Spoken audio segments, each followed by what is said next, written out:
Good morning in the morning, everyone. It's Sebastian, and I'm walking through the neighborhood. Beautiful day here, leading up to Christmas. I was just having a conversation with some family members as they're all descending upon our home this year to celebrate Christmas.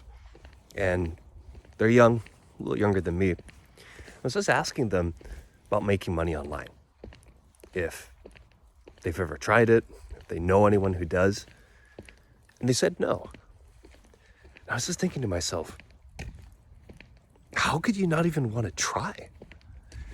It was just mind-boggling to me. 2025, so many people are making at least a few bucks here and there selling things on the internet, whether it's a PDF or a video course or some coaching or an entire program or a digital service like copywriting, just freelancing, whatever it is, or sales like what I'm doing.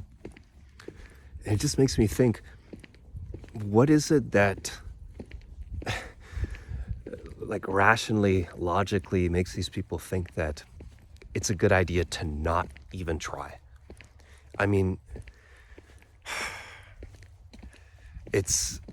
you kind of get into a bubble when you get into this world because you surround yourself with a whole bunch of other people who are making money through the internet. I mean, my circle now compared to 5 years ago is completely different because so many people I know make money on the internet, and some of them make quite a good amount. And yet, you go and talk to so many other people out there, young people too, who have grown up with the internet, who are at least halfway aware that there are people making money through platforms like TikTok Shop or something more traditional like an email list or YouTube, whatever it is. And they're not doing it. They're not even trying. They're stuck in that a very dated traditional paradigm that you have to work a job in the real world or do some kind of brick and mortar business, which is fine. It has its advantages for sure, and I'd be lying if I said that down the line I don't plan on getting into some kind of brick and mortar business, because it's not exactly for the money, it's more because of the kinds of opportunities that it affords you more on a social level. I mean, think about it.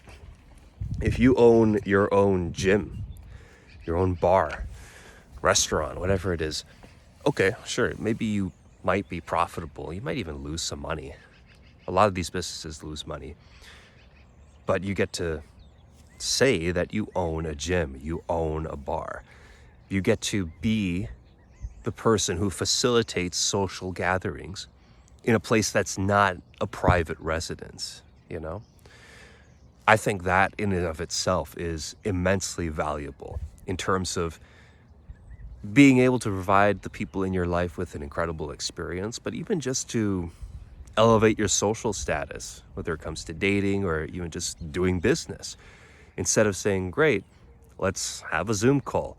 No, come into my office on the 50th floor of this high rise.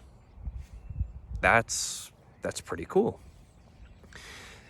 Anyways, the point of this video is just real quick. I wanted to make it known that even if you're kind of struggling to make money online, if you're making anything, you are actually very far ahead of the average person who's still stuck in this mindset that, oh, I'm not good at sales, I'm not good at marketing, I don't know what to sell, blah, blah, blah, blah. I don't want to convince people that they should buy something that they don't need. And it's like, okay, I can see why a lot of people would have that conception of what it means to do sales and make money on the internet. But whether it's because of movies like The Wolf of Wall Street, or even just having dealt on a personal level with unscrupulous salespeople or anyone associated with marketing and money, a lot of people have that impression that anything related to making money independently, especially on the internet, is not ethically right in some way, which is silly because Although it is the case sometimes, there's plenty of people out there, myself included, who we acknowledge that that transaction only happens if the person on the other end acknowledges the value of what you're presenting them. Whether it's a $19 PDF or a $3,000 coaching program or a $25,000 coaching program like what I'm selling right now. So it's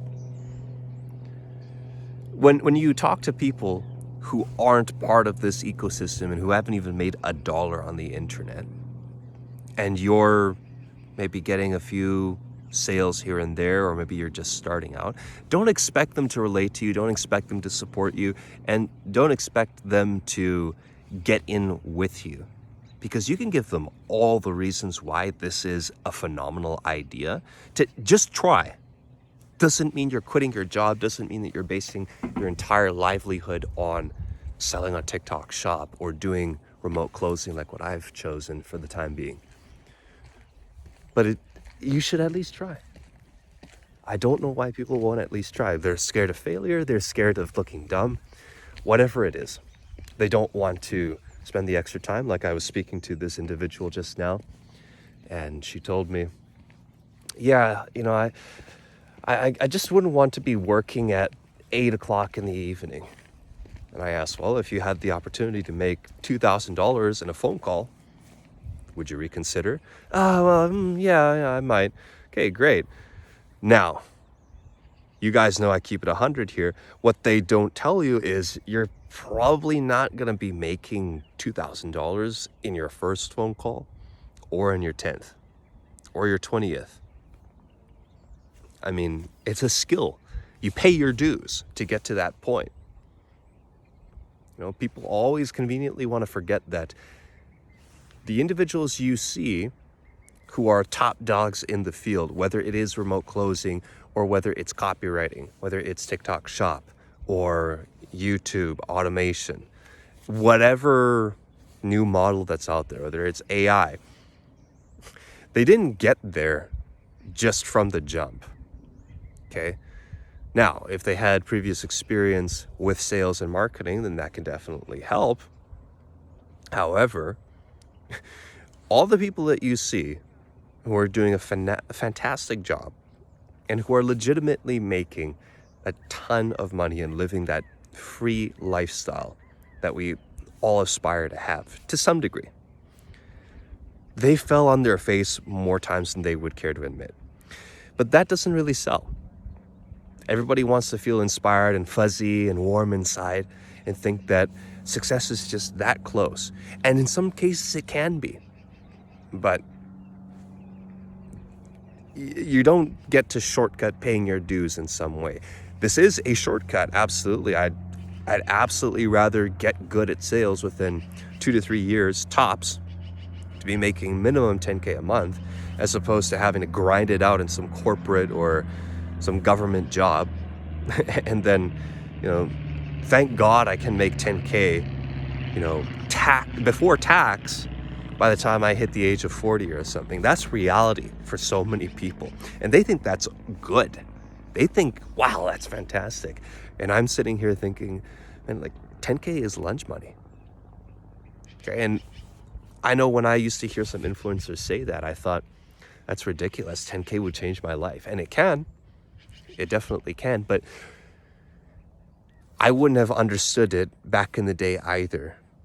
But now that I've been there, 10K in a month, you realize how little it actually is. In terms of just your own personal satisfaction, yes, it could take care of quite a few different things. But especially if you're living in a high-tax, expensive Western country, 10K does not get you that much, especially pre-tax. It really doesn't. So you got to aim higher. If you ask me, best way to do that nowadays, or at least one of the most efficient and effective ways, is by taking a stab at the online income thing. Doesn't mean you have to do exactly what I did, but if you want to learn about sales and remote closing, then you can let me know. You can join my Telegram group. I've linked it in the bio, or not. Doesn't matter to me. But if you're serious, I am sharing a lot of free hints and tips and experience that I've gathered through a lot of trial and error that, I've wisened up, especially this past year. I'm paying at least $250 a month, just again, chump change, for access to a coach who's been there, done that, who's quite a few years older than me. And he's basically my go-to person, my resource for any issues, any questions related to the profession that I'm in, so that I can not have to make the same mistakes and get to the results that I want faster. But even more importantly, and this is the last thing I'm going to say, it's probably going to fly over some of your heads, not just getting the results, but becoming the version of myself who is able to get those results, just undeniably. Like, if you've heard of Alex Hormozi, you know how hard that guy works, you know how much time and effort he puts into just everything that he puts out there. It would be crazy to think that this guy doesn't make a fuck ton of money just due to the depth and the volume of what he's put together.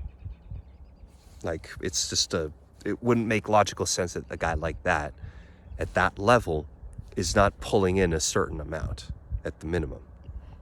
So that's the goal, to become that version. And that's what you're doing in sales as well. Whether it's a $19 PDF or a $3,000, $25,000 coaching program, you are going to have to talk to some degree about the deliverables and the bullet points. But the entire reason that person is buying something like this, something intangible, and it can be a physical product too, but mostly in this regard, is because they're looking to make a transformation. They're looking to go from who they are now to that more idealized version of themselves. That version who has a ton more financial freedom, who has a much higher level of satisfaction in personal relationships, who's so much healthier and better looking. Health, wealth, and relationships. The three evergreen overarching niches. You're never going to go broke if you're targeting people's desires and needs in those areas and their desire to transform and become a better version of themselves and have a better life. So that's all I'll leave you with today, guys. 12, almost 13 minutes in. Hopefully you got some value from this. Like, share, comment, subscribe. Join the Telegram group, or don't. But if you don't, you're missing out. Take care.